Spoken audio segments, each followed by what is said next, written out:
Welcome back to the channel.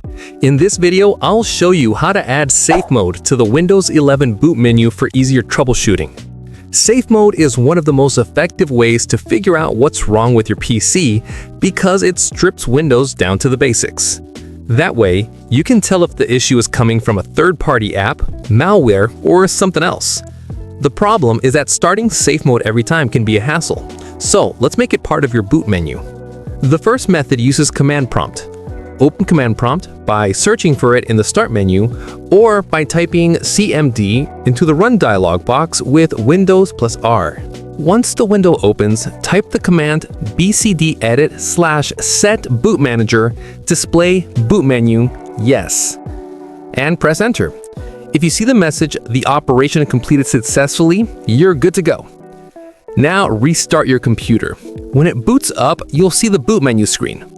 Before the timer runs out, press F8 to open startup settings and choose safe mode. From now on, your PC will always give you the option to enter safe mode right at startup. If you ever want to turn this off, just go back into command prompt and type bcdedit/set boot manager display boot menu no, then press enter. That disables the boot menu and returns your system to normal startup. This simple tweak makes troubleshooting much easier because you don't have to remember complicated shortcuts every time something goes wrong. That's how you add safe mode to the Windows 11 boot menu. If this tutorial helped you, don't forget to like the video, subscribe for more Windows tips, and hit the bell so you never miss an update. Thanks for watching, and I'll see you in the next one.